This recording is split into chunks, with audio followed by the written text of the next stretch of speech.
சமுதாய வகுப்பில் நாம் இந்த வாரம் 8வது வாரத்தில் இருக்கிறோம். கடந்த 7 வாரங்கள் நீங்கள் நிறைய தகவல்களை கற்றுக் கொண்டிருப்பீர்கள். ஒவ்வொரு நாளும் நீங்கள் ஒவ்வொரு வாரமும் நீங்கள் சமயமும், சமுதாயம் தொடர்பாக பல தகவல்களை தெரிந்திருத்திருப்பீர்கள். இது எல்லாமே உங்களுக்கானது. அ அ 20 வாரங்கள் கழித்து நீங்கள் புதிர் போட்டியில் கலந்து கொள்வதற்கான அம் ஒரு வாய்ப்பு தான் இன்றைய ஒவ்வொரு வகுப்பும். ஆகவே நீங்கள் தவறாமல் ஒவ்வொரு வாரமும் ஒவ்வொரு வகுப்பிலும் கலந்து கொள்ளுங்கள். நாம் இப்பொழுது 8வது வாரத்தில் இருக்கிறோம். நம் தலைப்பு மனம், உடல், உணர்வு நம்மை நாமே கவனித்துக் கொள்வோம். இன்னும் சிறிது வினாடிகளில் நம் வகுப்பை ஆரம்பித்து விடுவோம். அ மாணவர்கள் அனைவரும் தயார் நிலையில் இருங்கள்.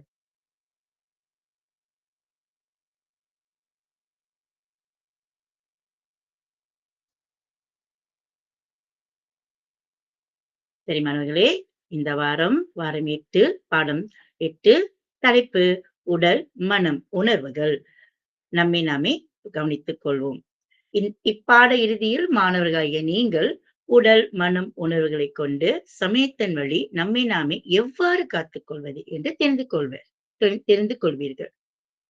தயாராக இருப்பீர்கள் என்று நினைக்கிறேன். நீங்கள் சிறு குறிப்புகளும் எடுத்துக் கொள்ளலாம். முதலில் எப்பொழுதும் நாம் வகுப்பை ஆரம்பிக்கும் முன்பு பிரார்த்தனை செய்வோம். முதலாக 1 வினாடி 1 நிமிடம் மௌனம்.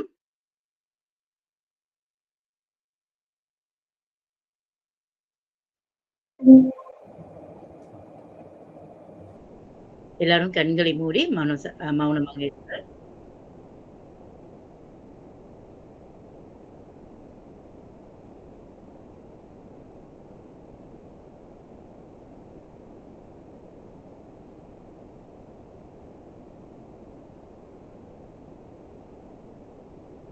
ஓகே. இப்பொழுது தியானம்.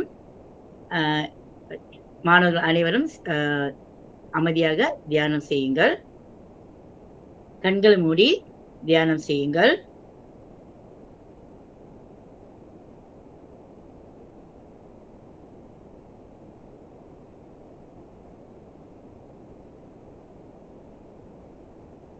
தொடர்ந்து ஓம் என்ற பிரணவம் 3 முறை மாணவர்கள் அனைவரும் என்னுடன் சேர்ந்து ஓம் என்ற பிரணவத்தை 3 முறை நாம் ஒலிப்போம். ஓ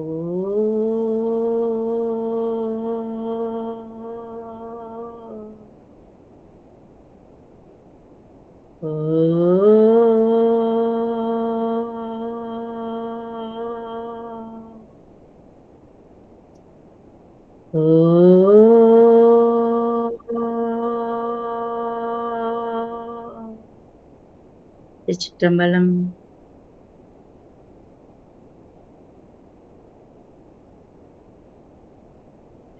தொடர்ந்து இறை வழிபாடு, இறைவாழ்த்து.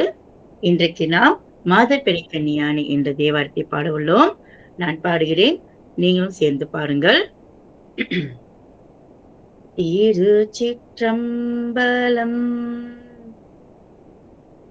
மாதர் பீரை கன்னியானை மலையான் மகளொடும் பாடி மாதர் பீரை கன்னியானை மலையான் மகளொடும் பாடி போதோடு நீ சுமந்தேத்தி புகுவாரவர் பின் புகுவே போதோடு நீ சுமந்தேத்தி புகுவாரவர் பின் புகுவேன் யாதுஞ்சுவடு பாடாமல் ஐயாரடைகின்ற போது யாதுஞ்சுவடு பாடாமல் ஐயாரடைகின்ற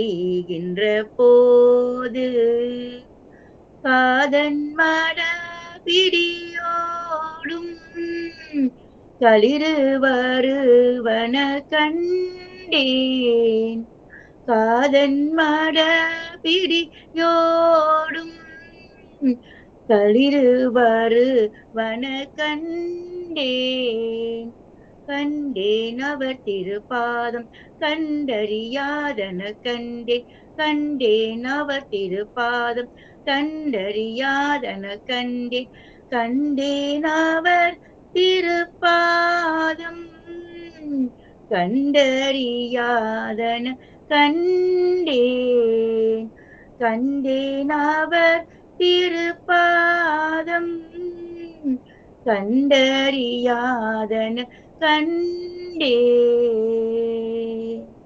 திருச்சிற்றம்பலம். தொடர்ந்து குரு வணக்கம். மாணவர்கள் தொடர்ந்து குரு வணக்கம் சொல்லலாம். குரு பிரம்மா குரு விஷ்ணு குரு தேவோ மகேஸ்வரா குரு சாட்சாத் பரபிரம்மா தஸ்மை ஸ்ரீ குருவே நமः.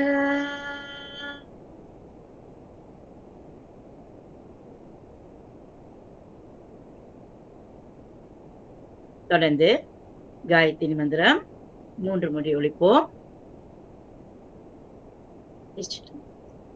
ஓம் பூர்புவஸ்வஹ தத்சவிதுர்வரேண்யம் भर्गो देवस्य धीमहि धियो यो न प्रचोदयात्.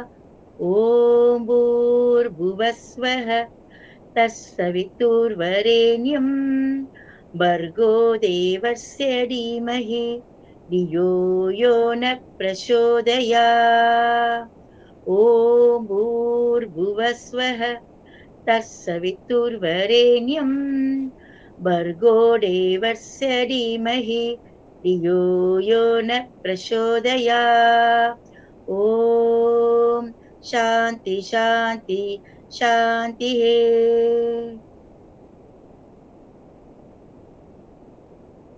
தொடர்ந்து தலைமைகள் வணக்கம். நாம் இப்பொழுது தலைமகளாகிய சரஸ்வதி அவர்களுக்கு நமஸ்காரம் செய்ய போறோம். அவர்கள் துதி பாடுவோம். தொடர்ந்து பாடுங்கள் மாணவர்களே. சரஸ்வதி நமஸ்துப்யம் வரதே காமரூபிணி வித்யாரம்பம் சரிஷ்யாமி சித்தர் பவது மே சதா. திருச்சிற்றம்பலம்.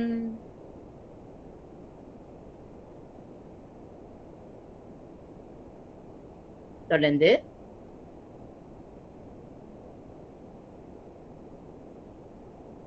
இன்றைய தலைப்புக்கு செல்வோம். இந்த வாரம் 8வது வாரம். நீங்கள் கடந்த 7 வாரங்கள் பல தலைப்புகளை கேட்டிருப்பீர்கள். இந்த வாரம் நமக்கு தலைப்பு உடல் மனம் உணர்வுகள் கொண்டு நம்மை நாமே காத்துக்கொள்ளுதல். எவ்வாறு நம் உடல் மனம் உணர்வுகளை நாம் காத்துக்கொள்வோம் என்பதை ஒவ்வொரு தகவலாக தெரிந்து கொள்வோம். உடல் என்றால் என்ன என்பது மாணவர்களுக்கு தெரியும். நாம் உடல் நம் உடலை பற்றி நாம் பல விவரங்கள் நம் தாய் தந்தையிலிருந்து கற்றுக்கொண்டிருப்போம். பிறகு பள்ளியிலும் நமக்கு நம் உடல் பாகங்கள் பற்றி சொல்லிக் கொடுத்திருப்பார்கள். பிறகு மனம் என்பது நாம் எப்பொழுதும் என்ன செய்வோம், என்ன செய்கிறோம், என்ன செய்து கொண்டிருக்கிறோம் என்பது எல்லாமே மனதுக்குள் அடங்கும். நம் மனதில் நினைப்பது நம்ம முகம் காட்டிவிடும். மனம் எப்பொழுதும் அமைதியாக இருந்தால் முகமும் அமைதியாக இருக்கும். சோ மனம் நமக்கு மிக முக்கியம் மனம் ஆகும். தொடர்ந்து உணர்வுகள். நம் மனதில் உள்ள உணர்வுகளை நம் உடல் அங்கங்கள் காட்டிவிடும். அதைத்தான் நாம் இந்த தலைப்பில் உடல் மனத்தோடு உணர்வுகள் என்று சேர்த்துக் கொள்கிறோம். உணர்வுகள் பல வகை உண்டு. மாணவர்களுக்கு தெரிந்த ஒன்றுதான் அழுகை, கோபம், சிரிப்பு, கவலை, பயம், பதற்றம். இது எல்லாமே உணர்வுகள் அடங்கியது. உடல் மன உணர்வுகள் கொண்டு நாம் நம்மை எப்பொழுதும் காத்துக்கொள்ள வேண்டும். ஏனென்றால் நம் உடலும் சரி, மனம் சரி, உணர்வுகள் சரி, நம்ம எப்பொழுதும் நன்முறையில் வைத்திருக்க வேண்டும். உடல் நமக்கு சரியாக இல்லை என்றால் நம் மனம் கவலைப்படும், நம் உணர்வுகளும் சரியாக இருக்காது. இந்த 3மே ஒன்றொருக்கொன்று எப்பொழுதும் தொடர்பு உள்ளது. அதனால் இன்றைய தலைப்பு நமக்கு உடல் மனம் உணர்வுகள். வாருங்கள், ஒவ்வொரு உடல் மன உணர்வுகளை பற்றி நம்ம விரிவாக தெரிந்து கொள்வோம்.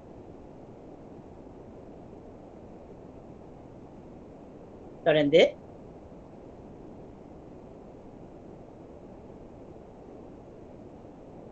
உடல். நம் உடல் நம்மளுடைய உரிமை. நம்மளுடைய பொறுப்பு. ந சிறு வயதில் இருந்தே நமக்கு நினைவு தெரியும்.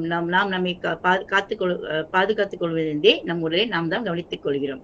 நம் உடலை நாம் காப்பது நமக்கு ரொம்ப முக்கியம். உடல் காப்பது என்பது உடல் பாகங்கள் மட்டுமல்ல, உடல் நலம். உடல் நலமே வாழ்க்கையின் அடித்தளம். நம் உடல் நலம் நமக்கு ரொம்ப ரொம்ப முக்கியம். ஒவ்வொரு வினாடியும் நம் உடல் நலமாக இருந்தால் தான் நாம் நலமாக இருக்க முடியும். மற்றவரிடம் நாம் ச சக அம் ச இ சந்தோஷமாக, மகிழ்ச்சியாக பேச முடியும். மகிழ்ச்சியான வாழ்வை வாழ முடியும். உடல் நலம் நாம் சா சாப்பிடுகின்ற உணவில் மட்டுமல்ல, ஒவ்வொரு செயலிலும் நம் உடல் நலம் பாதிக்காத வண்ணம் நாம் பார்த்துக் கொள்ள வேண்டும். நம் உடலை நாம் பராமரிக்க நாம் பல தகவல்களை தெரிந்து கொள்ள வேண்டும். நம் உடல் முதலில் நாம் சுத்தமாக வைத்துக் கொள்ள வேண்டும். உடலை சுத்தமாக வைத்துக் கொள்வதை பற்றி மாணவர்கள் தாய் தந்தையரிடமோ பள்ளியிலோ கற்றுக்கொண்டிருப்பீர்கள். உங்களுக்கு தெரியும் நம்ம உடலை எவ்வாறு நம்ம சுத்தம் செய்திருக்க வேண்டும். காலையில் எழுந்தது முதல் இரவு படுக்கும் வரை நம் உடலை ஒவ்வொரு தடவையும் நாம் சுத்தமாக வைத்துக் கொள்ள வேண்டும். பிறகு உணவு. நம் உடலில் நம் உடல் நன்றாக இருக்கிறது. நம் எடையும் நம்மளுடைய எடையும் உயரும் வளர்கிறது என்றால் அது உணவு சார்ந்ததுதான். அப்ப அந்த உணவை நாம் எவ்வாறு எடுத்துக்கொள்ள வேண்டும்? சத்துள்ள, சரிவிகித, சமநிலையுடைய உணவை எடுத்துக்கொள்ள வேண்டும். சரிவிகித உணவு பற்றி மாணவர்கள் பள்ளியில் படித்திருப்பீர்கள். 2ஆம் ஆண்டு, 3ஆம் ஆண்டு தலைப்பிலே நம்மளுக்கு சரிவிகித உணவுகள் பற்றி பாடங்களை சொல்லிக் கொடுத்திருப்பார்கள். சத்துள்ள உணவுகள் பற்றி சொல்லிக் கொடுத்திருப்பார்கள்.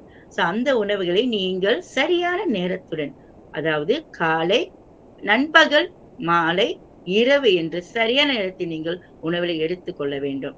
மிகவும் வேகமாக சமைக்கப்படாத உணவுகளை தவிர்ப்பது நல்லது. நமக்கு ஆசையாக தான் இருக்கும் அந்த மாதிரி உணவுகளை சாப்பிட வேண்டும் என்று. ஃபாஸ்ட் ஃபுட் என்று சொல்லுவாங்களே, அந்த உணவு சாப்பிடணும் ஆசையா தான் இருக்கும். ஆனாலும் நம் உடலுக்கு ஏற்றதா என்பதை நாம் கவனித்துக் கொள்ள வேண்டும். பொதுவாக இயற்கை உணவுகள் நம் உடலுக்கு சரியானது. இயற்கை என்றால் பழங்கள், காய்கறிகள். பிறகு உணவுகள் அடுத்து உடற்பயிற்சி நம் உடலை எப்பொழுதும் பாதுகாப்பாக வைத்திருக்கும். உடற்பயிற்சி என்பது நாம் பள்ளியில் மட்டும் செய்வதல்ல, நம் வீட்டிலும் தினமும் நாம் செய்கின்றது உடற்பயிற்சி. தினசரி நடைப்பயிற்சி செய்யலாம், யோகா வகுப்பிற்கு செல்லலாம், ஆசனங்கள் செய்யலாம். நாம் நம் உடற்பயிற்சியை பள்ளியில் மட்டும்தான் செய்ய வேண்டும். விளையாண்டா உடற்பயிற்சி அப்படி இல்லை. விளையாட்டு தான். விளையாட்டு நமக்கு முக்கியம்தான். ஆனாலும் உடற்பயிற்சி என்றது நம் கை, கால் உறுப்புகள் எல்லாத்தையும் நாம் அதுக்கேற்ற முறையாக நம் பயிற்சிகள் செய்தல். இதை பற்றி ஆசிரியர்கள் உங்களுக்கு விளக்கமாக சொல்லியிருப்பார்கள். ஒவ்வொரு நாளும் காலை எழுந்ததுடன் நம்ம யோகா செய்யலாம். இல்லைன்னா சிறிதளவு சில உடல் அசைவுகள் செய்யலாம். தொடர்ந்து நம் உடலை பாதுகாப்பது தூக்கம். தூக்கம் ஒரு மனிதனுக்கு மிக மிக முக்கியம். சிறு குழந்தையா இருந்தாலும் சரி, பெரியவர்களா இருந்தாலும் சரி, வயதானவர்களும் சரி, தூக்கம் இல்லையே நமக்கு அந்த நாள் முழுக்க நம்மளால் உற்சாகமாக இருக்கவே முடியாது. பிறகு அதுவே நமக்கு நோயாக மாறிவிடும். முழுமையான தூக்கம், ஒரு மனிதனுக்கு முழுமையான தூக்கம் 8 மணி நேரம் தூக்கம். மாணவர்களாகிய உங்களுக்கு 8 மணி நேரம் தூக்கம். ஆனால் சில மாணவர்கள், சில பெரியவர்கள் 8 மணி நேரம் தூங்க முடியாத நேரம் கிடைக்காதால் அட்லீஸ்ட் நாம் 6 மணியிலிருந்து 8 மணி நேரமாவது தூங்க வேண்டும். 5 மணி நேரம் தூக்கம், 4 மணி நேரம் தூக்கம் நம் உடலை பாதிக்கும். ஆகவே மாணவர்களாகிய நீங்கள் கவனித்துக் கொள்ளுங்கள். நாம் ஒரு மனிதனாகிய நமக்கு 6 மணியிலிருந்து 8 மணி நேரம் தூக்கம் வேண்டும். அதற்கு மேல் நாம் தூங்கினால் நம் உடல் சோர்வாக இருக்கும். அதனால் நாம் எப்பொழுதும் 6 மணியிலிருந்து 8 மணி நேரம் தூங்குகிறோமா என்று கவனித்துக் கொள்ள வேண்டும். அப்பொழுதுதான் நம் உடல் உற்சாகமா இருக்கும். தொடர்ந்து நோய்கள். இதில் இங்கே நான் குறிப்பிட்டிருப்பது நீரிழிவு நோய். நீரிழிவு நோய் என்றால் டயபிட்டிஸ், சர்க்கரை நோய் என்று சொல்வர். அதாவது இனிப்பு நீர் என்று சொல்வர். இந்த நோய் தவிர்க்க நாம் நிறைய நீர் குடிக்க வேண்டும். இந்த நோய் தவிர்க்குவது மட்டுமல்ல, பல நோய்களை தவிர்ப்பதற்கும் நாம் நிறைய சூடான வெதுவெதுப்பான நீரை குடிக்க வேண்டும். நீர் என்றால் நாம் குடிக்கிற குளிர்பானங்களை குறைத்துக் கொண்டு சூடான வெதுவெதுப்பான நீரை நாம் தினமும் 8 மில்லி லிட்டர் அளவாவது நாம் குடிக்க வேண்டும். சில மாணவர்கள் ஒரு 2 கிளாஸ் 3 கிளாஸ் மட்டும் தான் குடிப்பீர்கள். அப்படி இருக்கக்கூடாது. குறைந்தபட்சம் நம்ம 8 குவளை நீராவது ஒரு நாளைக்கு குடிக்க வேண்டும். நீர் குடிப்பதை நாம் பழக்கப்படுத்திக் கொள்ள வேண்டும். பள்ளியிலும் பெற்றோர்கள் உங்களுக்கு நீர் பாட்டில் குடுத்து அனுப்பியிருப்பாங்க. அந்த நீரை நீங்க முழுமையா குடித்து முடிச்சிட வேண்டும். தொடர்ந்து மருத்துவ பராமரிப்பு. மருத்துவ பராமரிப்பு பெரியவர்களுக்கு மட்டுமில்ல, மாணவர்களாகிய உங்களுக்கும் தான். நாம் ச சிறு குழந்தை நம் பெற்றோர்கள் நம்மளை மருத்துவமனைக்கு கூட்டி சென்றிருப்பார்கள். சரியான தடுப்பூசிலாம் போட்டிருப்பாங்க. தொடர்ந்து பள்ளியிலும் தடுப்பூசி போட்டிருப்பாங்க. பிறகு நாமளும் நமக்கு நோய் வராமல் பார்த்துக் கொள்ள வேண்டும். நமக்கு ஏதாவது பிரச்சனை என்றால் பரிசோதனைகள் நாம் நம்மளுடைய ஆரோக்கியத்தை பரிசோதனை செய்து கொள்ள வேண்டும். மருத்துவரிடம் நாம் அ பரிசீலனை செய்ய வேண்டும். எப்பொழுதும் நாம் ஆரோக்கியமா இருக்கிறோமா என்பதை நாம் கவனித்துக் கொள்ள வேண்டும். அதற்கு நம் தாய் தந்தையர் எப்பொழுதும் நமக்கு உறுதுணையாக இருப்பார். நம்மளுக்கு நோய் ஏதாவது தலைவலியோ, காய்ச்சலோ, இல்ல நம்மளுக்கு ஏதாவது பிரச்சனையோ, அதுவே நினைத்து நினைத்து நாம் இருக்கக்கூடாது. அதிலிருந்து எப்படி மீண்டு வருவது என்பதை கவனித்துக் கொள்ள வேண்டும். சரி மாணவர்களே, உடலை காப்பது நம் பொறுப்பு. அந்த உடலை எப்படி காப்பது என்பதை நான் பல வகையில் உங்களுக்கு சொல்லியிருக்கேன். ஆகவே உடல் நலம் தான் நம்மளுடைய வாழ்க்கையின் அடித்தளம். உடல் நலம் நம் பொறுப்பு. தொடர்ந்து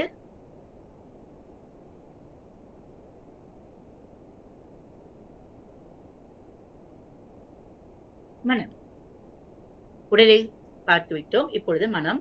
மனம் என்பது நம் நம் நம் உடலில் இருக்கின்ற ஓர் உணர்வு. மனதை காப்பது நம் கடமை. நம் மனம் நம் பொறுப்பு என்பது போல் மனதை காப்பது நம் கடமை. மற்றவர்கள் நம்மை ஏசிவிட்டால் நம் மனம் கவலையாகிவிடும். மற்றவர்கள் நம்மை பாராட்டிவிட்டால் நம் மனம் சந்தோஷப்படும். நம்ம சுற்றி இருக்கிற செயல்கள் தான் நம் மனத்தில் ஏற்படுகின்ற உணர்வுகள். ஆகவே சுற்றி இருக்கிற செயல்கள் நம்மளை பாதிக்காத வண்ணம் நம்மை பார்த்துக் கொள்ள வேண்டும். மன நிம்மதியாக இருந்தால்தான் நம்மளுடைய செயல்பாடுகள் என்றால் செயல்கள். நம் தினமும் செய்கின்ற செயல். அந்த செயல்பாடுகள் சரியாக நடக்கும். நம் மனம் கவலையாக இருந்தால் அன்றைய நாள் நாம் செய்ய வேண்டிய வேலைகளை நாம் சரியாக செய்ய மாட்டோம். பயமாக இருந்தால் நாம் செய்கின்ற வேலைகள் எல்லாமே வேலைகள் எல்லாமே சரியாக அமையாது. அது மட்டும் இல்லாமல் பதற்றத்துடன் நம்ம டென்ஷன் சொல்லுவாங்கல்ல, அந்த ஸ்ட்ரெஸ் பதற்றத்துடன் நம்ம இருந்தால் நம்ம செயல்கள் எல்லாம் சரியாகவே இருக்காது. அதுக்காக நம் மனம் குழப்பமடையாமல் எப்பொழுதும் அமைதியாக இருக்க நாம் தியானம் அல்லது மௌனம் தினமும் சிறிது நேரம் தியானம் அல்லது மௌனம் தினமும் செய்ய வேண்டும். தியானம் என்பது மாணவர்கள் அறிந்த ஒன்று, மௌனமும் மாணவர்கள் அறிந்த ஒன்று. தினமும் சிறிது நேரமாவது நம்ம அமைதியாக இருக்க முயற்சிக்க வேண்டும். நம்மால் முடியாவிட்டாலும் ஒரு 5 நிமிடமாவது நம் கண்களை மூடி நாம் நமக்கு பிடித்த இறைவனை நாம் நினைத்துக் கொள்ள வேண்டும். வேற எந்த சிந்தனையும் உங்களுக்கு இருக்கக்கூடாது. உங்களுக்கு கோபமா இருக்கிற நேரத்துல, பயமா இருக்கிற நேரத்துல, பதட்டமா இருக்கிற நேரத்துல 5 நிமிடம் கண்களை மூடி எந்த சிந்தனையும் இன்றி உங்களுக்கு பிடித்த இறைவனை நீ நினைத்தாலே போதும். பிறகு உங்க மனம் அமைதியாகிவிடும். நேர்மையான சிந்தனைகள் மனதை எப்பொழுதும் நல்ல முறையில் வைத்திருக்கும்.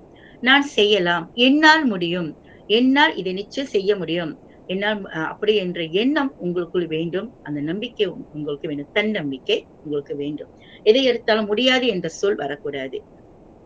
முயற்சி செய்கிறேன் அப்படி என்று சொல்லலாம். இல்ல நான் செய்கிறேன் என்று சொல்லலாம். அப்படி செய்து பாருங்கள்.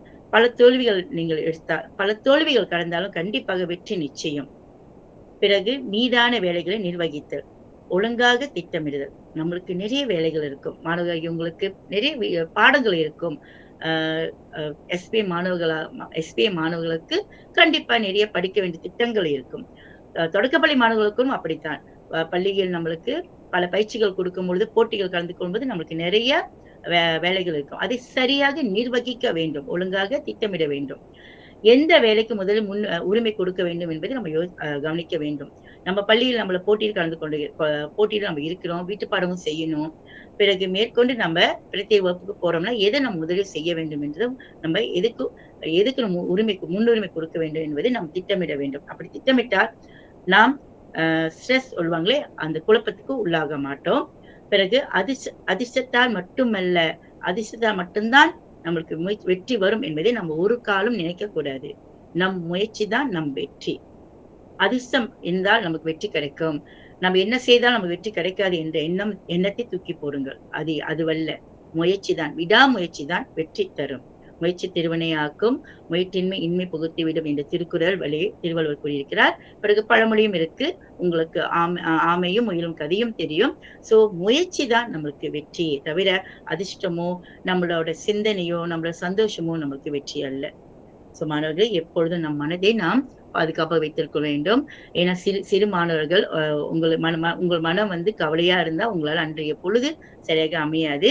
உங்களுக்கு வந்து யாராவது உங்கள ஏசி விட்டா, திட்டி விட்டா உங்களுக்கு கவலையா இருக்கும். அதனால் அவர்கள் உங்கள ஏசாம இருப்ப, அதுக்கேத்த முறைகளை, வழிகளை நீங்கள் தான் கையாள வேண்டும்.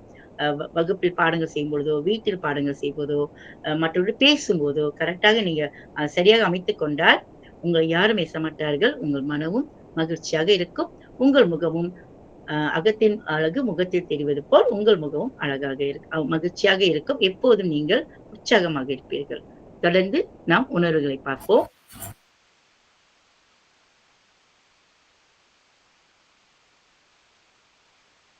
உணர்வுகள். நான் சொன்னது போல மனம், உடல், உணர்வுகள் 3ம் ஒன்றுக்கொன்று தொடர்புடையது. நம் உடலுக்குள் நினைக்கின்ற அந்த எண்ணங்கள் மனம், அந்த மனத்தில் ஏற்படுகின்ற ஃபீலிங்ஸ் சொல்லுவாங்க இல்லையா? அதுதான் உணர்வுகள். அந்த உணர்வுகள் வந்து நம் மனதுக்குள் என்ன நினைக்கிறோமோ அதுக்கேத்த மாரி இருக்கும். பிறகு வெளியில நடக்கிற செயல்கள் வைத்தும் நம் உணர்வுகள் இருக்கும். உணர்வுகள் எப்பொழுதும் நம்மிடம் இருக்கின்ற ஒரு ஒரு உணர்வுகள் நம்மிடம் எப்போதும் இருக்கும். அதை ஒழுங்குபடுத்துவது நம் கடமை. மாணவர்களாகிய உங்கள் கடமை. மற்றவர் கடமை இல்ல. அது உங்கள் கடமை. ஏனென்றால் உங்கள் உணர்வு, உங்களுக்குள் ஏற்படுகிற உணர்வு, கோபம், சோகம், பயம் போன்றவை இயல்பானவை. ஆனால் அவற்றை சமநிலையுடன் நீங்கள் தான் எதிர்கொள்ள வேண்டும். அது பழகிக்கொள்ள வேண்டும். கோபம் வந்தால் எப்படி கையாள்வது? சோகமா இருக்கும்போது சோகம் என்றால் கவலை. கவலையா இருக்கும்போது என்ன செய்வது? பயம் ஏற்படுகிறது. அந்த நேரத்தில் எப்படி பயத்திலிருந்து நம்ம மீள்வது என்பதை நீங்கள் தான் அதை கையாள வேண்டும். அதை விட்டுட்டு கோபத்தோடயே நீங்க இருக்கக்கூடாது. பயத்தோடயும் நீங்க இருக்கக்கூடாது. பயம் உங்களை கோழையாக்கிவிடும். பொறுமை மற்றும் சகிப்புத்தன்மை. சகிப்புத்தன்மை. நம்ம வாழ்வில் நமக்கு இருக்க வேண்டிய பொறுமை அல்லது சகிப்புத்தன்மை உணர்வு. மற்றவர்களை நாம் புரிந்து கொள்ள வேண்டும். மற்றவர்கள் நம்மளை புரிந்து கொள்ளவில்லை விட்டால் பரவாயில்லை. ஆனால் நாம் மற்றவர்களை புரிந்து கொள்ள வேண்டும். மற்றவர்கள் நம்மை புரிந்து கொள்ள நம்ம அவர்களுக்கு நேரம் கொடுக்க வேண்டும். வாய்ப்பு கொடுக்க வேண்டும். அதை விட்டுட்டு நம்ம அ அவர்கள் மீது கோபப்படுவதில் ஒரு ஒரு ஒரு அர்த்தமும் இல்லை. மன்னிப்பு. தவறு செய்வது மனிதனின் இயல்பு. தவறு செய்யாத மனிதர்கள் கிடையாது. அப்படி இருக்கும்போது தவறு நடந்து விட்டால், நீங்க தவறு செய்து விட்டால், தப்பு செய்துவிட்டால் மன்னிப்பு கேளுங்கள். அதே வேளையில் மற்றவர்கள் உங்களுடைய மற்றவர்கள் தவறு செய்துவிட்டால், தப்பு செய்துவிட்டால் மன்னியுங்கள். மன்னிப்பு ஒன்றே நம் துயரத்தை குறைக்கிறது. அவர்கள் நாம் தப்பு செய்து விட்டோமே அப்படி என்று நாம் ஏற்றுக்கொள்ளாமல் அவர்களிடம் வாதாடுவதில் அவர்களுக்கும் துயரம், நம்மளுக்கும் துயரம். அதை நினைத்து நினைத்து அவர்கள் வருத்தப்படுவார்கள், நம்மளும் வருத்தப்படுவோம். அதே வேளையில் அவருக்கு தப்பு செய்து விட்டார்கள், மற்றவர்கள் தப்பு செய்து விட்டார்கள் என்று நீங்க மன்னிக்காம இருந்தால், அது உங்களுக்கு துயரத்தை, உங்கள் மன வலியை கொடுக்கும். அதனால் மன்னித்து விடுங்கள். எல்லாம் ச எல்லாம் சகஜமாகிவிடும். பிறகு தனிப்பட்ட நாள் ஓகே. உங்களுடைய உணர்வுகளை நீங்கள் சரி பாதுகாத்துக் கொள்ள சில வழிமுறைகள். தனிப்பட்ட நாள் காட்டி அல்லது குறிப்பேடு. உணர்வுகளை எழுதுவதற்கு ஒரு உளவியல் வழிமுறை. என்ன என்றால் நாள்காட்டி. எல்லாருக்கும் தெரிஞ்சதுதான். டைரி என்று நீங்க டைரி சில பேருக்கு டைரி எழுதுற பழக்கம் இருக்கும். டைரி எழுதுவது நல்லது. அதாவது குறிப்பேடு சொல்லுவாங்க. எழுதுவது நல்லது. அதில் உங்கள் உணர்வுகளை நீங்க எழுதி வைத்து விடுங்கள். மற்றவர்கள் அது பார்க்க வேண்டாம். உங்கள் தாய் தந்தையரும் பார்க்க வேண்டாம். தாய் தந்தையர் காமிக்கிறதா தாராளமா காமித்துக் கொள்ளலாம். ஆனா மற்றவர்கள் பார்க்காத வேண்டும். நீங்க உங்க உணர்வுகளை எழுதி வைத்துக் கொள்ளுங்க. அது மூலியமா உங்க உணர்வுகளை நீங்க வெளிப்படுத்தி விட்டீர்கள் என்றால், அந்த உணர்வுகள் உங்க உடலில் இருக்காது. உதாரணத்துக்கு நீ அதிக சந்தோஷமாக இருந்தீங்கனாலும் எழுதுங்க. அதிக கோவமா இருந்தாலும் எழுதுங்க. அதிக பயமா இருந்தாலும் எழுதுங்க. நீங்க பயப்படும் பொழுது எதனால் பயப்படுகிறீர்கள் என்று எழுதி வைத்துங்கள். பிறகு நீங்க அத படிக்கும் பொழுது இந்த பயம் நம்மளுக்கு வேண்டாம்னு உங்களுக்கே தோணும். இதன் மூலமா உங்க உணர்வுகளை நீங்கள் சரியாக முறையில் கையாளலாம். நீங்கள் மனதை விட்டு மற்றவரிடம் பேசுங்கள். குறிப்பாக நம்மளுக்கு கடவுளாக இருப்பது தாய் தந்தையர். அவர்களிடம் மனமிட்டு பேசுங்கள். பள்ளியில் ஆசிரியர்கள் அவர்ட்ட மனமிட்டு பேசுங்கள். மற்றபடி உங்க நண்பர்களோட நீங்க சந்தோஷமாக பேசுங்கள். உங்கள் உணர்வை எப்பொழுதும் நீங்கள் சரியாக வைத்துக் கொள்ளுங்கள். கோவம் வந்தால் எப்படி கையாள்வது? பயம் வந்தால் எப்படி கையாள்வது? பதட்டமா இருக்கிறது எப்படி கையாள்வது என்பதை கற்றுக்கொள்ளுங்கள். நாளாக நாளாக உங்களுக்கு உங்கள் உணர்வுகளை கட்டுப்படுத்துற தன்மை கிடைத்துவிடும். தொடர்ந்து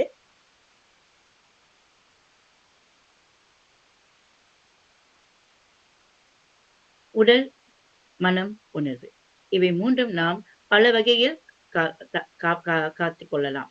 ஆனா இப்பொழுது நான் உங்களிடம் சொல்லப் போகிறது சமயம் அல்லது ஆன்மீக அடிப்படையில் எப்படி நம்மை காத்துக் கொள்வது என்பது. நம் உடலை, நம் மனத்தை, நம் உணவை எப்படி காத்துக் கொள்வது என்பது சமயம்.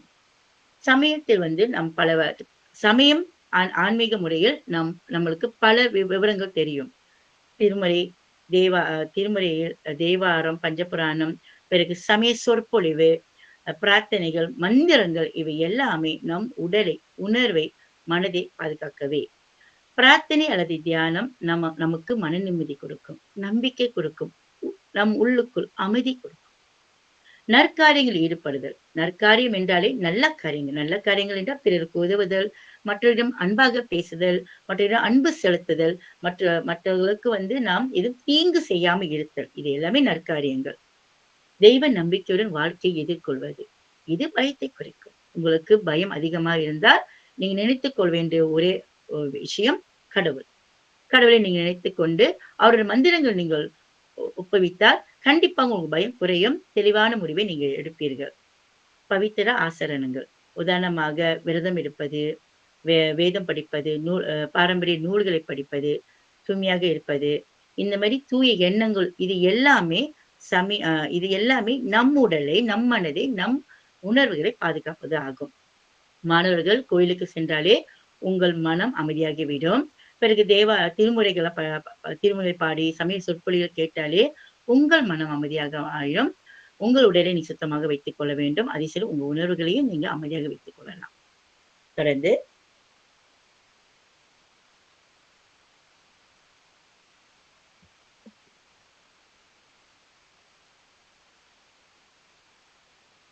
தொடர்ந்து மாணவர்களே, உடல், மனம், உணர்வுகள் என்ற தலைப்புல வந்து உங்களுக்கு இப்பொழுது கதைகள் ஸ்ரீ ரேவதி ஆசிரியர் அவர்கள் கதைகள் சொல்ல போறாங்க. அதற்கு முன்பு மீண்டும் நான் படித்துக் கொடுத்ததை உங்களிடம் மீள்பாடு செய்து விடுகிறேன். நம் உடல், நம் மனம், நம் உணர்வு நம் பொறுப்பு. அதை நாம் சரியாக நிர்வகிக்க வேண்டும். உடலை எவ்வாறு சரியாக நிர்வகிப்பது என்று கூறினேன். உணவு, உடற்பயிற்சி அது மூலியமாக எவ்வாறு காப்பது என்று கூறினேன். பிறகு மனத்தை நாம் எப்போதும் அமைதியாக வைத்துக் கொள்ள வேண்டும். அதற்கு தியானம் செய்தல், நல்ல எண்ணங்கள் கொண்டல், பிறகு உணர்வு நமக்கு வந்தால் அந்த நேரத்தில் எப்படி கையாள்வது. உணர்வில் வந்து மகிழ்ச்சியாக இருந்தால் மகிழ்ச்சியாக இருந்தால் நமக்கு எந்த கவலையும் இல்லை. ஆனால் கவலை, கோபம், பயம், பதட்டம் இது எல்லாமே நமக்கு வருவது இயல்பு. அது வந்தால் உடனே அது அந்த உணர்வுக்கு அடிமையாகி விடக்கூடாது. நாம் நம் உணர்வை கட்டுப்படுத்த வேண்டும். அதற்குத்தான் பல வழிகள் இருக்கிறது. நாம் சமயத்தில் வந்து எவ்வாறு சில வழிகள் கூறி எவ்வாறு நம் உடலை, நம் மனதை, நம் உணர்வை கட்டுப்படுத்தலாம் என்பதை உங்களிடம் சொல்லியிருந்தேன். சோ நீங்கள் அதை உங்கள் வாழ்க்கையில் கடைபிடிப்பீர்கள் என்று நம்புகிறேன். தொடர்ந்து திருமதி ஸ்ரீ ரேவதி ஆசிரியர் அவர்கள் உங்களுக்கு உடல் மன உணர்வு என்ற தலைப்பில் கதை கூறப் போகிறார்கள். கவனமாக கேளுங்கள். நன்றி மாணவர்களே. வணக்கம் டீச்சர். வணக்கம் ஸ்ரீ. சரி மாணவர்களே, ஆசிரியர் சொன்ன இன்றைய விஷயங்கள் எல்லாம் உங்களுக்கு புரிந்திருக்கும் அப்படின்னு நான் நம்புறேன். என்னதான் ஆசிரியர் விஷயங்கள் சொல்லியிருந்தாலும் நீங்களா சின்ன பிள்ளைகளா இல்லையா, அதனால எதுவாக இருந்தாலும் அது வந்து கதை மூலமா தெரிந்து கொண்டா இன்னும் சிறப்பா இருக்கும். அதே சமயம் உங்களுக்கும் இன்னும் இலகுவா புரியும் அப்படின்றத நான் நம்புறேன். அதனாலதான் இன்னைக்கு 3 மெழுகுவர்த்திகள் அப்படின்ற ஒரு கதையை வந்து இங்க கொண்டுட்டு வந்திருக்கிறேன். சரிங்களா? கவனமா கதையை கேளுங்க. நம்ம வந்து இப்ப ஒரு லிட்டில் குட்டி ஸ்டோரி பார்க்க போறோம். ஓகே, தயாரா இருக்கீங்களா? சரி, இங்க வந்து பாத்தீங்கன்னா 3 மெழுகுவர்த்திகள் இருக்கின்றன. ஒரு முறை இந்த 3 மெழுகுவர்த்தியும் இரவு நேரத்துல எரிந்து கொண்டிருந்தன. அப்ப அவங்களுக்குள்ளே அவங்க பேச தொடங்கின. என்னன்னா, முதல்ல வந்து இந்த உடல்ன்ற மெழுகுவர்த்தி இருக்கா இல்லையா, அது வந்து பேசுது. என்ன சொல்லுதுன்னா, நான் உடல். மனிதர்கள், அதாவது ஒரு மெழுகுவர்த்தி தன்னை உடலாக கருதி பேசுகிறது. கவனமா கேட்கணும். என்னன்னா, மனிதர்கள் வந்து என் மீது கவனம் செலுத்துவதில்லை. தவறான உணவுகள், தூக்கமின்மை, இதனால அலட்சியமான வாழ்க்கை முறை இப்படிலாம் இருக்கிறதுனால அது ரொம்ப கஷ்டப்படுதான். எப்படி அப்படின்னு பாத்தீங்கன்னா, தவறான உணவுகள் அது டீச்சர் சொல்லி இருந்திருப்பாங்க. என்னன்னா, சில துரித உணவுகள், சமைக்காத உணவுகள் இந்த மாதிரியான உணவுகள்லாம் நீங்க எடுத்துக்கொள்ளும் பொழுது உங்க உடல் பாதிக்கப்படுகிறது. இந்த உணவு தவறான உணவு இருக்கும் பொழுது உங்க உடல் பாதிக்கப்படுகிறது. பிறகு தூக்கமின்மை. தூக்கமின்மை அப்படின்னு பார்க்கும் பொழுது, இன்னைக்கு எத்தனை பேர் நேரத்தோடு நம்ம உறங்க செல்றோம்? சொல்லுங்க பார்க்கலாம். நாம ரொம்ப குறைவு. ஏன்னா நம்ம கையில இப்ப என்ன இருக்கு? எல்லார் கையிலயும் ஸ்மார்ட் போன் வந்துருச்சு. அப்புறம் கம்ப்யூட்டர் இருக்கு, மடிக்கணினி இருக்கு. இந்த மாதிரி நிறைய இருக்கிறதுனால என்ன செய்யறோம்? நம்ம நேரத்தை கூட கவனிக்காம எந்த நேரமும் பிஸியாவே இருக்கிறோம். அதனால அங்க நம்மளுடைய தூக்கம் கெட்டு போகிறது. நம்மளுடைய முறையான வாழ்க்கை முறைய நம்ம கடைபிடிக்க மாட்டோம். சோ இதனால என்ன ஆகுதுன்னா நம்மளுடைய உடல் பாதிக்கப்படுகிறது. இதனால இந்த முதல் உடல் மெழுகுவர்த்தி என்ன சொல்லுதுன்னா, இந்த மாதிரிலாம் மனிதர்கள் இருக்கிறதுனால நான் மெதுவாக அப்படியே மரித்து போகிறேன். அது அப்படியே சொல்லிக்கிட்டே அணைந்து விட்டது. முதல் மெழுகுவர்த்தி அணைந்து விட்டது. இப்ப இரண்டாவது மெழுகுவர்த்தி மனம் மெழுகுவர்த்தி பேசுது. நான் மனம். மனிதர்களுக்கு நேரமில்லை. அவர்கள் மனதை அமைதியாக வைத்திருக்க செய்யவில்லை. எந்த நேரமும் சிந்தனை, கவலை, மனம் அழுத்தம், இதனால அவர்கள் எப்பொழுதும் சோர்ந்து போய் இருக்கிறாங்க அப்படின்னு சொல்லிட்டு அதுவும் வருத்தப்படுது. அதாவது மனிதர்கள் நம்ம எல்லாரும் நம்மளுடைய மனதை எப்பொழுதுமே ஒரு நிலையா வைத்திருக்க மாட்டோம், ஒரு அமைதியா வைத்திருக்க மாட்டோம். இதை ஆசிரியரும் சொல்லியிருப்பாங்க. என்னன்னா எந்த நேரமும் சிந்தனை. ஐயோ இந்த பாடத்தை முடிக்கலையே, முடிக்காம போன மாட்டேச்சு ஏசுவாங்களே அப்படிலாம் யோசிச்சுக்கிட்டு இருப்போம். அப்புறம் வீட்டுக்கு வந்தோடனே ஐயோ போன் எடுக்கலாமா வேண்டாவா, அம்மா எதுவும் சொல்லுவாங்களா, அம்மா எதுவும் ஏசுவாங்களா அப்படின்ற சிந்தனை ஓடிக்கிட்டே இருக்கும். அப்புறம் கவலை. என்ன கவலை? அப்பா கிட்ட சப்பாத்தி கேட்டேன், புது சப்பாத்தி, அப்பா இன்னும் வாங்கி கொடுக்கவே இல்லையே அப்படின்னு அதை நினைச்சுக்கிட்டே கவலைப்பட்டுக்கிட்டு இருப்போம். இல்லைன்னா வீட்டு பாடங்கள் செய்திருக்க மாட்டோம். ஐயோ பள்ளிக்கூடத்துக்கு போனா ஆசிரியர்கள் அடிப்பாங்களே, எப்படி இந்த பாடம் வேற எனக்கு செய்ய தெரியலையே, டீச்சர் வேற குரூப்ல ஷேர் பண்றேன்னு சொன்னாங்க, இன்னும் குரூப்ல போடவே இல்லை அப்படின்னு சொல்லிட்டு இப்படி எல்லாம் நினைச்சு கவலைப்பட்டுக்கிட்டு இருப்போம். இதெல்லாம் இப்படியே யோசிச்சுட்டு கவலைப்பட்டுட்டு இருக்கிறதுனால என்ன ஆகுது? நமக்கு மன அழுத்தம் வந்துருது. இந்த கவலை, சிந்தனை இப்படி எல்லாம் இருக்கும் பொழுதே மன அழுத்தம் வந்து விடுகிறது. இதனால நம்ம மனம் எப்படி ஆயிருது? சோர்ந்து போய் விடுகிறது.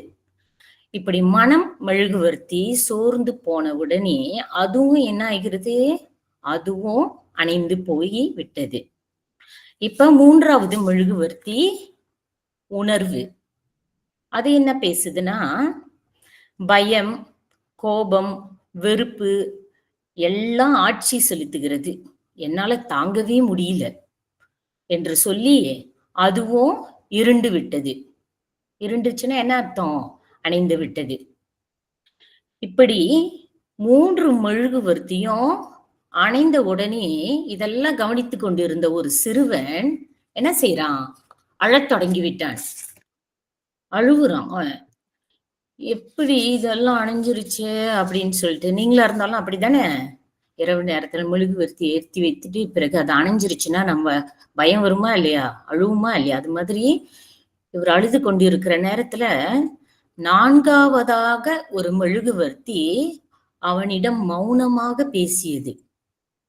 அது என்ன மெழுகுவர்த்தி அப்படின்னு பாத்தீங்கன்னா, அதுதான் நம்மளுடைய சமயம், அதாவது நாம் இறைவன் மீது வைத்திருக்கும் நம்பிக்கை மெழுகுவர்த்தி. அது சொல்லுது, தம்பி அழாத, நான் நம்பிக்கை, நீ என்னை வைத்திருப்பதால் மற்ற 3ஐயும் மீண்டும் ஜொலிக்க செய்து விடலாம் அப்படின்னு அந்த சிறுவன் கிட்ட சொல்லுது. அதாவது என்னதுன்னு பாத்தீங்கன்னா, என்னதான் நமக்கு உடல், மனம், உணர்வு இது எல்லாமே சோர்ந்து போயிருந்தாலும் சமயம் அல்லது ஆன்மீகம் என்ற இந்த நம்பிக்கை ஒளி இருக்கா இல்லையா, அது நம்மை காப்பாற்றும் வல்லமை கொண்டது அப்படின்றதுதான் நம்ம இந்த கதையின் வழி தெரிந்து கொள்கிறோம். சரிங்களா? ஆக ஆசிரியர் சொன்ன இந்த கதையின் வழி ஓரளவுக்கு மாணவர்களுக்கு இந்த கதை விளங்கியிருக்கும் அப்படின்னு ஆசிரியர் நம்புறேன். அதே சமயம் இன்றைக்குள்ள தலைப்பை ஒட்டி நம்மளுடைய புராண கதை, அதாவது நீங்க எல்லாம் கேள்விப்பட்டிருக்கீங்களான்னு தெரியல, மார்க்கண்டேயர் அப்படின்ற ஒருவரை கேள்விப்பட்டிருக்கீங்களா?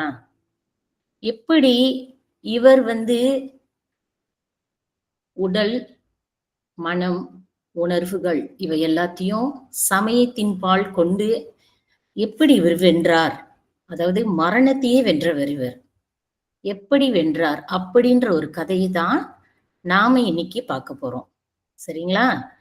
லிட்டில் குட்டி ஸ்டோரி முடிஞ்சிருச்சு, மெழுகுவர்த்தி கதை முடிந்து விட்டது. இப்ப நம்ம ஒரு புராண கதை, சமய கதையை பார்க்க இருக்கிறோம். சரிங்களா? தயாரா இருக்கிறீங்களா? ஓகே.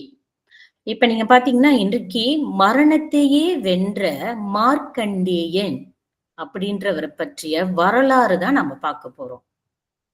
இவர் யாரு அப்படின்னு பாத்தீங்கன்னா, மிருகண்டு என்பவர் ஒரு பெருந்துவ முனிவர். அவரு மிருகண்டு அவருக்கும் அவருடைய மனைவி மருதவதி, இவங்க 2 பேருக்கும் பாத்தீங்கன்னா வாழ்க்கையில ரொம்ப எந்த பிரச்சனையும் இல்ல, எல்லாமே சிறப்பா தான் இருந்துச்சு. இருந்தாலும் அவங்களுக்கு ஒரே ஒரு குறை இருந்தது. என்ன குறை அப்படின்னு பாத்தீங்கன்னா, அதுதான்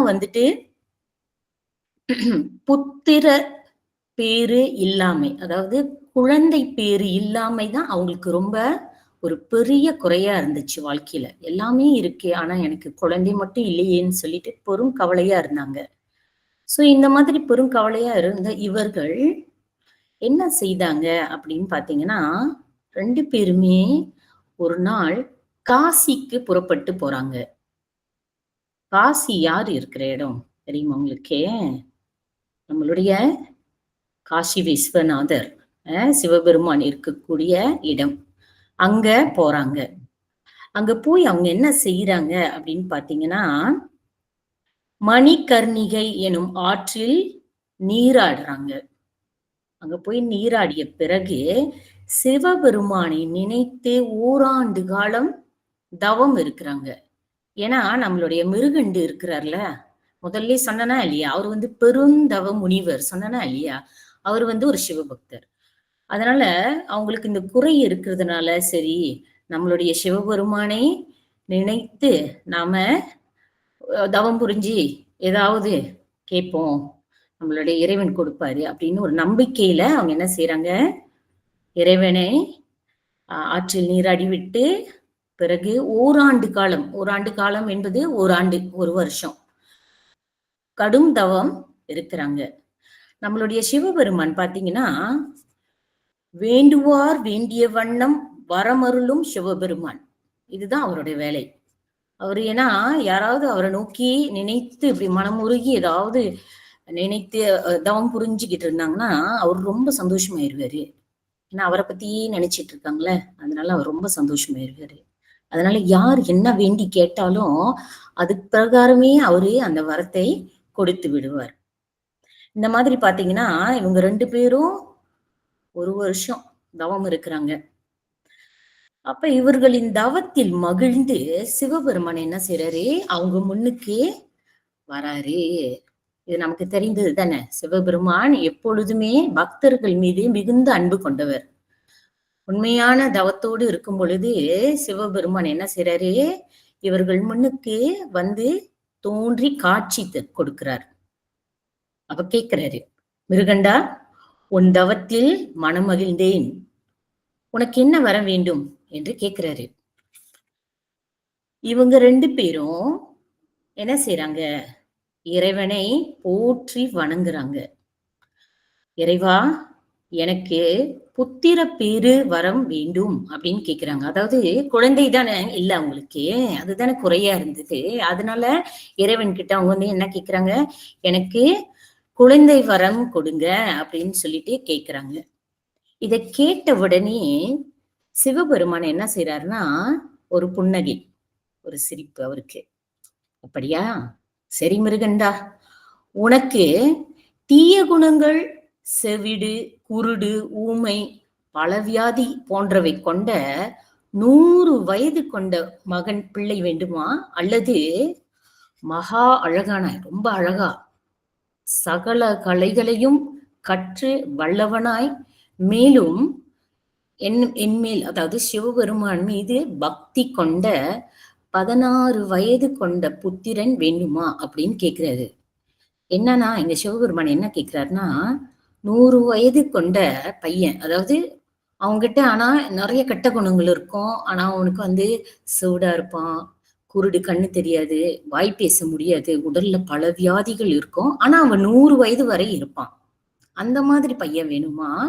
இல்ல ரொம்ப அழகா எல்லா கலைகளையும் கற்று ரொம்ப சிறந்த கெட்டிக்காரனான பையன், ஆனா அந்த பையனுக்கு வந்து 16 வயசுதான். ஆனா இந்த பையன் வந்து சிவபெருமான் மீது மிகுந்த அன்பு கொண்டிருப்பான், ரொம்ப பக்தியா இருப்பான். இந்த மாதிரி பையன் வேணுமா அப்படின்னு ஆப்ஷன் கொடுக்குறாரு. இப்படி கொடுக்கும் பொழுது கண்டிப்பா அவங்க 2 பேரும் யோசிப்பாங்களா இல்லையா? 100 வயசு, ஆனா எல்லா கெட்ட குணமும் இருக்கு, வியாதி இருக்கு, செவிடு, குருடு, ஊமையா, இப்படி ஒரு பையன் நமக்கு வேணுமா அப்படின்னு யோசிக்கிறாங்க. பிறகு இன்னொரு பையனை பத்தி யோசிக்கிறாங்க. இந்த பையனுக்கு 16 வயது தான் ஆயுள் காலம். ஆனா அவன் வந்து ரொம்ப கெட்டிக்காரனா, அழகா இருக்கிறான், புத்திசாலியா இருப்பான். அதே சமயம் இறைவன் மீது பக்தி கொண்டவனாவும் இருக்கிறான். என்ன செய்யலாம் அப்படின்னு 2 பேரும் யோசிக்கிறாங்க. பிறகு சற்று நிதானித்து யோசித்து முடிவு எடுக்கிறாங்க 2 பேரும். அப்புறம் என்ன முடிவு எடுக்கிறாங்கன்னா, நான் நினைக்கிறேன் உங்களுக்கும் தெரிஞ்சிருக்கும்னு நினைக்கிறேன். கண்டிப்பா. வயது குறைந்தவனாயினும் நல்ல புத்திரனே வேண்டும் என்கிறார் முனிவர். வயசு குறைவா இருந்தாலும் பரவாயில்ல சிவபெருமானே, ஆனா அவன் நல்ல பையனா இருக்கணும். நம்ம பெற்றோர்களும் அப்படித்தானே விரும்புவாங்க. என் பிள்ளை வந்து நல்ல பிள்ளையா இருக்கணும், அப்படித்தானே ஆசைப்படுவாங்க. அந்த மாதிரிதான் அவங்களும், என் பையன் வந்து நல்ல பையனா இருந்தா போதும், வயதுக்கு ஆயுள் குறைவா இருந்தாலும் பரவாயில்ல அப்படின்னு சொல்லிட்டு கேக்குறாங்க. பிறகு என்ன ஆகுதுன்னா, சிவபெருமான், அதான் முதல்ல ஆசிரியர் சொன்னா இல்லையா, கேட்டவங்க கேட்டவாறே கொடுக்கறது தான் சிவபெருமானோட வேலை. அப்போ அவர் வந்து சரி அவ்வாறே ஆகட்டும் அப்படின்னு சொல்லிட்டு மறைந்து போகிறார். மருதவதியும் 10 மாதத்தில் ஓர் அழகான ஆண் குழந்தையை பெற்றெடுக்கிறார். இந்த ஆண் குழந்தை பாத்தீங்கன்னா இளஞ்சூரியனை போல் ரொம்ப அழகா ஒளி வீசிய அந்த குழந்தை ரொம்ப அழகா பிறக்குது. ரொம்ப அழகா இருக்கு பாக்குறதுக்கே. இந்த குழந்தைக்கு பேர் வைக்கிறதுக்கு யார் வரான்னு பாத்தீங்கன்னா, நம்மளுடைய பிரம்மதேவரே வராரு. பிரம்மதேவரே வந்து அவருக்கு வந்து மார்க்கண்டேயன் என பெயர் சூட்டுகிறார். பிறகு அந்த குழந்தை பாத்தீங்கன்னா மகா புத்திசாலியாக இருந்தது. 5 வயதுக்குள் சகல கலைகளையும் கற்று வளர்ந்து விட்டது. அதோடு அறிவு, அடக்கம், பெரியவர்களை மதித்தல், சிவபெருமானின் மீது அளவு கடந்த பக்தியும் கொண்டவனாக வளர்கிறான் இந்த பையன். இவ்வாறாக 15 வயது முடிந்து இப்போ 16வது வயது பிறந்தது. 16வது வயது வரப்போகுது. இதுவரை தன் மகனை கண்டு ஆனந்த வெள்ளத்தில் ஆழ்ந்திருந்த மிருகண்டு மற்றும் அவரது மனைவி இப்பொழுது அவங்களுக்கு ஒரு கவலை பிறக்கிறது. ஏன் இந்த கவலை பிறக்குது அப்படின்னு கண்டிப்பா மாணவர்களுக்கு தெரிஞ்சிருக்கும். ஏன்னா முதல்ல ஆசிரியர் சொன்னா இல்லையா, நம்மளுடைய மார்க்கண்டேயனுக்கு ஆயுள் காலம் 16 ஆண்டுகள் தான். 15 ஆண்டுகள் முடிஞ்சிருச்சு. இப்போ இந்த 1 வருஷம் தான் இருக்கு. அம்மா அப்பாக்கு பயம் வருமா இல்லையா? மனசு கவலைப்படுவாங்களா இல்லையா? ஐயோ என் பையன் இன்னும் 1 வருஷம் தான் இருப்பானா அப்படின்னு ஒரு கவலை வந்துருச்சு அவங்களுக்கு. அப்புறம் இவங்க வந்து ரொம்ப சோகமா இப்படி கவலையிலேயே இருக்கிறத ஒவ்வொரு நாளும் மார்க்கண்டேயன் பாக்குறாரு. கேக்குறாரு போய் அம்மா கிட்ட, ஏன் அம்மா அப்பா ஏன் 2 பேரும் எப்ப பார்த்தாலும் ரொம்ப கவலையாவே இருக்கிறீங்க? இவ்வளவு நாள் நீங்க அந்த மாதிரி இல்லையே, இப்ப ஏன் அப்படி இருக்கிறீங்க? சொல்லுங்க, ஏதாவது பிரச்சனையா? உங்களுக்கு ஏதாவது குறைகள் இருக்கா? நான் ஏதாவது சரியா நடந்துக்கலையா? அந்த மாதிரிலாம் போய் கேட்க ஒவ்வொரு நாளும் அப்படி என்ன சொல்லுவாங்க, நம்ம அம்மா அப்பாலாம் சொல்லுவாங்களே, டார்ச்சர் பண்றான்டா அந்த பையன் அப்படின்னு சொல்லுவாங்களே, அந்த மாதிரி. அவரு போயிட்டு அம்மா அப்பாவை தொலைச்சு எடுக்கிறாரு. ஐயோ சொல்லுங்க சொல்லுங்க சொல்லுங்க அப்படின்ட்டுன்னு. அப்போ என்ன ஆகுதுன்னா, பெற்றோர்களும் வேற வழியே இல்லாம சிவபெருமான் கொடுத்த அந்த வரத்தை பத்தி சொல்றாங்க. அப்பதான் அவருக்கும் இந்த மாதிரி வரம் பெற்று இவர் பிறந்ததை பத்தி யோசிச்சு பாக்குறாரு. பிறகு அவர் என்ன சொல்றாருன்னா, தன்னுடைய பெற்றோருக்கு ஒரு நம்பிக்கை கொடுக்கிறாரு. என்ன சொல்றாருன்னா, நீங்க இதுக்காக ஒரு துளியும் வருத்த வேண்டாம், வருத்தப்படாதீங்க, கவலைப்படாதீங்க. நமச்சிவாய மந்திரமும் திருநீரும் நமக்கு எப்பொழுதுமே துணையாக இருக்கும். நம்மை காக்கும் சிவம் நம்மை கைவிட மாட்டார் அப்படின்னு சொல்லிட்டு பெற்றோருக்கு நம்பிக்கை கொடுத்துட்டு அவர் துணிவோடு எங்க போறாரு, காசிக்கு போகிறார். முதல்ல கதை ஆரம்பத்துல டீச்சர் சொன்ன ஞாபகம் இருக்கு அவங்களுக்கு. காசியில அவங்களுடைய பெற்றோர்கள் ஒரு நதிக்கரையில நீராடி விட்டு பிறகு தவம் செய்தாங்கன்னு சொன்ன தெரியுங்களா, அதே இடத்துக்கு தான் இவரும் போறாரு. அதாவது மணிகர்ணிகை அப்படின்ற ஆற்றங்கரைக்கு போறாங்க. அங்கு போய் இவரும் என்ன செய்யறாரு, நீராடுறாரு. பிறகு சிவலிங்கம் ஒன்றை நிறுவி அதற்கு பூக்களை சாத்தி வணங்குகிறார். வணங்கி பிறகு தவம் செய்ய ஆரம்பிக்கிறார். பாருங்க, அங்கிருந்து அவரும் மீண்டும் போய் அங்க நீராடி விட்டு, எத்தனை வயது இப்ப அவருக்கு? 16 வயது.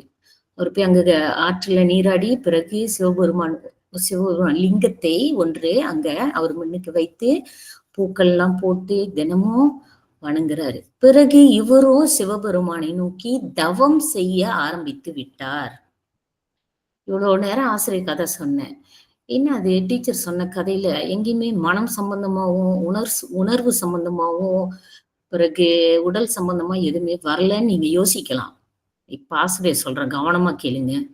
நம்மளுடைய மார்க்கண்டேயன் பாத்தீங்கன்னா சிறு பிள்ளைதான். அவருடைய மனம் பாருங்க, இப்பதான் மனம் சார்ந்து நான் சொல்ல போறேன், கவனமா கேளுங்க. மார்க்கண்டேயர் சிறுவனாக இருந்த போதிலும் அவர் தன்னுடைய மனதை ஒருமுகப்படுத்தி சிவனை நோக்கி தவம் செய்கிறார். இங்க அவருடைய மனநிலை மிகவும் அமைதியாகவும் பக்தியோடும் இருக்கிறது. பாத்தீங்களா, இன்றைய தலைப்பு ஒட்டி மனம் வந்துருச்சா இங்க. அடுத்து இவ்வாறாக 16 வயது பூர்த்தி அடைந்தது. 16 வயசு முடிஞ்சிருச்சு. இப்ப மார்க்கண்டேயனுக்கு என்ன ஆயிருச்சு, நம்ம எல்லாருக்குமே தெரிஞ்சது தானே. ஆயுள் காலம் முடிஞ்சிருச்சுன்னா யார் வருவா உயிரை எடுப்பதற்கு? ஒருத்தர் இருப்பாரு தெரியுமா, ஒரு ராஜான்னு சொல்லுவாங்க. என்ன ராஜா? முதல்ல ராஜா வரல, இப்ப அவர் என்ன செய்யறாரு, தூதர்கள் அனுப்புறாரு. அதாவது யம தூதர்கள் மார்க்கண்டேயன் உயிரை எடுக்கிறதுக்கு வராங்க. நம்மளாம் படத்துல பார்த்திருக்கோம் தானே, எப்படி வருவாங்கன்னு. பார்த்திருக்குமா இல்லையா? அது மாதிரி வந்துட்டாங்க. இப்ப மார்க்கண்டேயன் முன்னுக்கு நிக்கிறாங்க, உயிரை எடுக்கிறாங்க. உயிர் வர மாட்டேங்குது. என்னென்னமோ முயற்சி செய்யறாங்க, முடியல. ஏன்னா இவர்கள் தூதர்கள் தானே. அதனால இவங்க என்ன செய்யறாங்க, இவங்களால முடியாத பட்சத்துல மீண்டும் தம்முடைய ராஜா கிட்டயே போறாங்க. எந்த முயற்சியும் செஞ்சும் எடுக்க முடியல அப்படின்னு சொல்லிட்டு மீண்டும் ராஜா கிட்ட போயிட்டு அங்க என்ன சொல்றாங்கன்னா, யம தர்மராஜா, நாங்க போனோம், மார்க்கண்டேயனோட உயிரை எடுக்க ரொம்ப முயற்சி செய்தோம். ஆனா என்னன்னு தெரியல, இது நாள் வரைக்கும் இந்த மாதிரிலாம் நடந்தது இல்லை. ஆனா இந்த மார்க்கண்டேயனோட உயிரை மட்டும் எங்களால எடுக்கவே முடியல, ரொம்ப சிரமமா இருந்துச்சு. அதான் உடனே ஓடி உங்ககிட்ட இந்த விஷயத்த நாங்க சொல்றோம் அப்படின்னே சொல்றாங்க.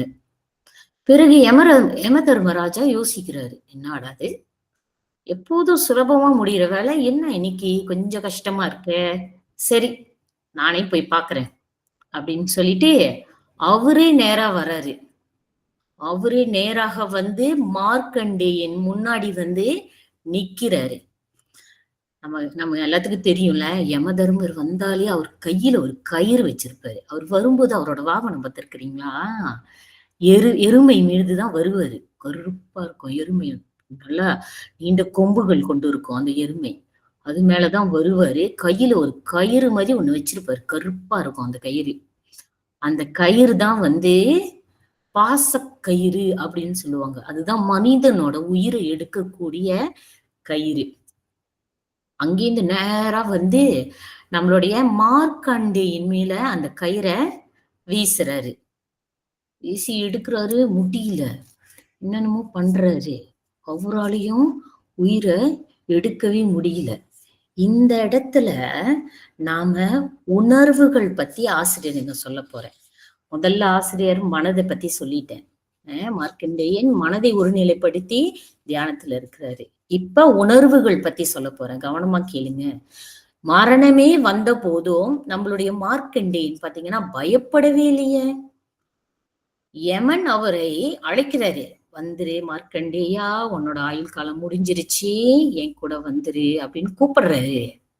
ஆனா இவர் என்ன செய்யறாரு, நம்மளுடைய மார்க்கண்டேயன் நம்மளுடைய சிவபெருமானின் அந்த லிங்கம் இருந்துச்சா இல்லையா, அந்த லிங்கத்தை தழுவி கொண்டார். அப்படி போய் அணைச்சு கொண்டே இறைவன் கிட்ட போய் சரணடைஞ்சி தன்னுடைய பயம், கோபம் அல்லது எல்லாத்தையும் போய் இறைவன் கிட்டயே ஒப்படைக்கிறாரு. எதுவுமே அவரை தாக்கலையே. அவரோட உணர்வுகள் எதுவுமே தாக்கப்படவில்லை. ஏன்னா அவர் தான் இறைவனே சரணாகதி அடைஞ்சிட்டாரு. அதனால எதுவுமே இங்க பாதிக்கப்படல, அவருக்கு எந்த பிரச்சனையும் வரல. பிறகு மார்க்கண்டேயின் இங்க சிவபெருமான் நம்மளுடைய யம தர்மராஜா யோசிக்கிறாரு, என்னடா இது ரொம்ப சிரமமா இருக்கே, இவனோட ஆயுள் முடிஞ்சிருச்சு, நம்ம வேலையை சுலபமாக்கலான்னு பார்த்தா முடியலையேன்னு அவரும் அப்படியே தடுமாறிட்டு இருக்கிறாரு. அங்க என்ன நடக்குது அப்படின்னு பாத்தீங்கன்னா, மார்க்கண்டேயின் பூஜையில் பலனாய் அவர் தான் பூஜை செய்து தவம் செய்து கொண்டிருந்தாரா இல்லையா, இந்த மாதிரி தவம் செய்து பூஜையெல்லாம் செய்ததுனால மார்க்கண்டேயின் ஆயுள் காலம் வந்து புண்ணியம் வந்து அதிகரிச்சு விட்டது. மார்க்கண்டேயனோட புண்ணியம் அதிகரித்ததுனால அவருடைய ஆயுள் காலமும் என்ன ஆயிருச்சு, அதிகமாயிருச்சு போல இருக்கு. அதனால நம்மளுடைய யம தர்ம ராஜாவால மார்க்கண்டேயனோட உயிரை எடுக்க முடியல. புண்ணியம் அதிகமானதுனால அவரும் அங்க அப்படி தடுமாறி நிக்கிறாரு. இப்ப நீங்க பாத்தீங்கன்னா உடலுக்கு வருவோம். மார்க்கண்டேயன் பாத்தீங்கன்னா உடல் அளவுல சிறியவராகவும் ஆயுள் குறைந்தவராகவும் தான் இருக்கிறாரு. முதல்ல சொன்னா இல்லையா, அவருக்கு 16 வயது தான். அப்ப உடல் அளவுல எப்படி இருப்பாரு, சின்ன சைஸா தான் இருப்பாரு. அதே மாதிரி அவரோட ஆயுள் காலமும் குறைவு. இருந்தாலும் மனதின் வலிமையால் பயத்துக்கும் அவரு அடிமையாக இல்லை. பாத்தீங்களா, இங்க உடலும் வந்துருச்சு. முதல்ல ஆசிரியர் மனம் சொன்ன, பிறகு உணர்வுகள் சொன்ன, இப்ப உடல் சார்ந்தும் சொல்லிட்டேன். ஓகேங்களா. இறுதியாக சிவபெருமான் யம தர்ம ராஜாவின் முன் தோன்றி இப்ப வந்துட்டாரு, நம்மளோட சிவபெருமானே வந்துட்டாரு. ஏன்னா யம தர்மர் கஷ்டப்பட்டுட்டு இருக்கிறாரு, ஆமாவா இல்லையா, உயிரை எடுத்துட்டு போகணும், அவர் வேலையை செய்ய வந்திருக்கிறாரு. இங்க இவரு சிவபெருமானோட லிங்கத்தை அணைச்சு பிடிச்சிட்டு சிவனே என்னை காப்பாத்து அப்படின்னு சரணடைஞ்சிட்டாரு. அப்போ கண்டிப்பா சிவபெருமான் வந்துதான் ஆகணும். ஏன்னா ஆரம்பத்திலே ஆசிரியர் சொன்னா இல்லையா, வேண்டுவோர் வேண்டியபடி கேட்கிற வரத்தை கொடுக்கறது தான் சிவபெருமான். அவர் மீது யாராவது அன்பு வச்சுட்டா அவங்களை கைவிடவே மாட்டாரு. அதனால சிவபெருமான் இப்பொழுது யம தர்ம ராஜாவின் முன் தோன்றி தன்னுடைய பக்தனாகிய மார்க்கண்டேயனை மார்க்கண்டேயனுக்கு வந்து நீண்ட ஆயுள் வழங்குறாரு. முததான் அவர் வந்து பூஜை செய்த வலிமையினால புண்ணியம் பெருகுனுச்சா இல்லையா, அதனால இப்ப நீண்ட ஆயுள் வழங்கி மறைந்துட்டாரு. இப்ப யம தர்மர் ஏதாவது செய்ய முடியுமா சொல்லுங்க, முடியாது. ஏன்னா ஆயுள் காலம் நீண்டுருச்சு. யம தர்மரோட வேலை ஆயுள் முடிஞ்சா வந்து எடுத்துட்டு போறதுதான் அவரோட வேலை. இப்ப ஆயுள் நீண்டுருச்சு, அங்க யம தர்மர் ஒன்னும் செய்ய முடியல. அதனால அவர் என்ன செய்யறாரு, வந்த வழியே திரும்பவும் போயிட்டாரு. மார்க்கண்டேயன் பாத்தீங்கன்னா ரொம்ப மகிழ்ச்சி அடைந்துட்டாரு. ஏன்னா மரணத்தையே வென்று விட்டார் அல்லவா, அதனால ரொம்ப மகிழ்ச்சி அவருக்கு. இப்ப அவர் என்ன செய்யறாரு, வீட்டுக்கு திரும்ப போறாரு. தன்னுடைய தாய் தந்தையரிடம், தன்னுடைய பெற்றோரிடம் நடந்த விஷயங்கள் எல்லாத்தையும் சொல்றாரு. சொல்லிய பிறகு சிவபெருமானின் கருணையை எண்ணி எல்லாரும் மகிழ்ந்து சந்தோஷமா இருக்கிறாங்க. இங்க சமயம் சார்ந்து என்ன விஷயம் ஆசிரியர் சொல்ல போறேன் அப்படின்றத கவனமா கேளுங்க.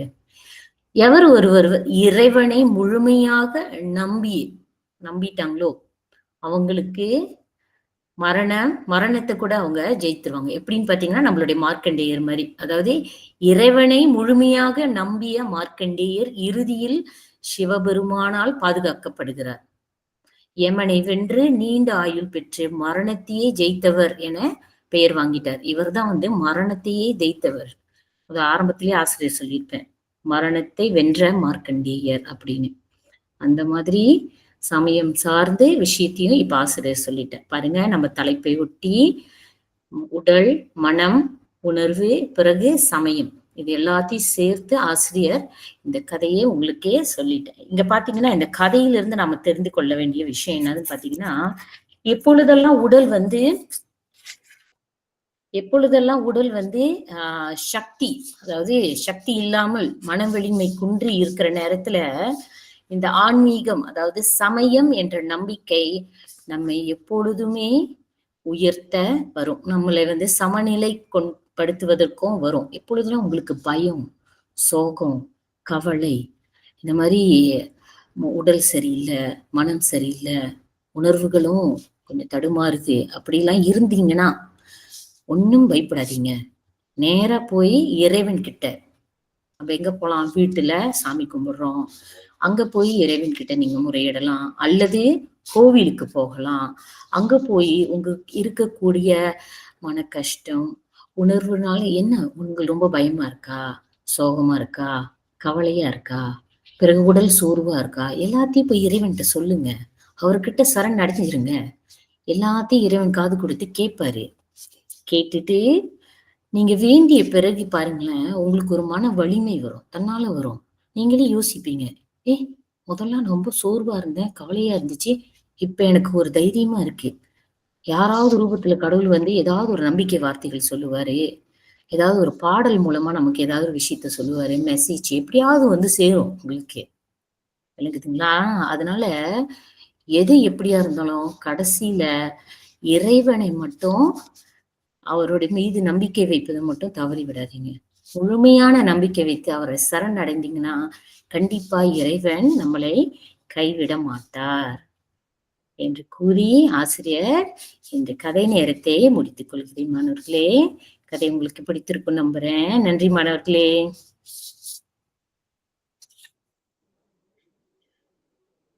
நன்றி டீச்சர்.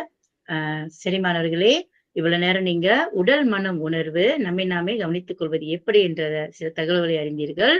அதனுடைய திருமதி ரேவதி ஆசிரியர் அவர்கள் உங்களுக்கு 2 கதைகள் கூறினார். சமயம் தொடர்பாக மார்க்கண்டேயர் கதையை கூறினார். இப்பொழுது கேள்வி நேரம். வாருங்கள். ஓகே, கேள்வி நேரத்துக்கு முன்பாக நாம் நம்மளுடைய வகுப்பில் இறுதி கட்டமாக பெரிய புராணம் பாடிவிடுவோம். பிறகு கேள்வி நேரத்துக்கு போகலாம். பாருங்கள், எல்லாரும் சேர்ந்து உலகெல்லாம் உணர்ந்து என்ற பெரிய புராணத்தை பாடுங்கள். திருச்சிற்றம்பலம். உலகெல்லாம் உணர்ந்து ஓதற்கு அறியவன் நிலவுலாவிய நீர்மழி வேதியன் அழகில் சோதியன் அம்பலத்தாடுவான்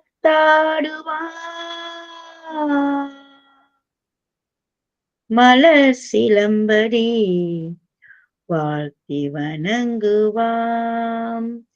எந்நாடுடைய சிவனே போற்றி, எந்நாட்டவர்க்கும் இறைவா போற்றி. இன்பமே சூழ்க, எல்லோரும் வாழ்க. திருச்சிற்றம்பலம்.